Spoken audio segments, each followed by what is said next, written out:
So if you played Apex for any longer than 15 seconds, you've probably been in this situation right here.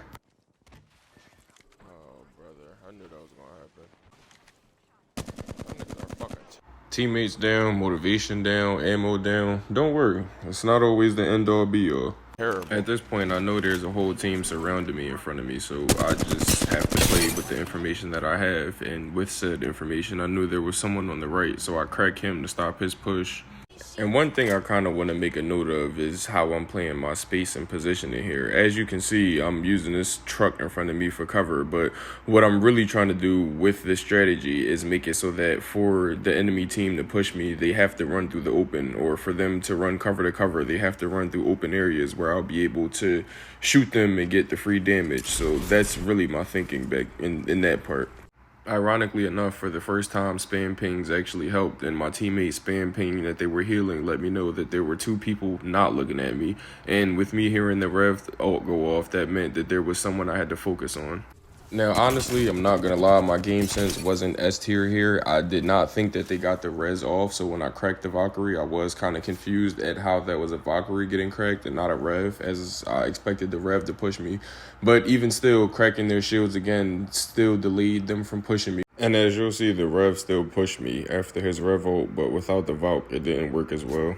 So at this point, I could kind of gauge how this team was moving, and I knew they weren't going to bum rush me without shields. So with this Revenant pushing me, I knew this was kind of a 1v1, as I had already cracked the Valkyrie, and their third teammate definitely was going to heal after he just got rezzed. Here's where my game sense actually came back into play.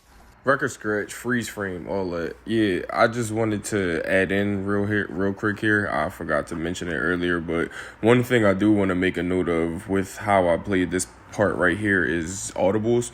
I fully intended to stick it out and try to 1v3 this team and get the good TikTok clip and blah blah, but once I heard gunshots start coming from the train tunnel to the right, I abandoned that idea immediately and went to res my teammates and try to back off. So one thing that you definitely need to be aware of in this game is don't be rigid and strict in how you plan to approach a fight, because being fluid and calling audibles is going to be the difference between you being a death box and you turning someone else into a death box.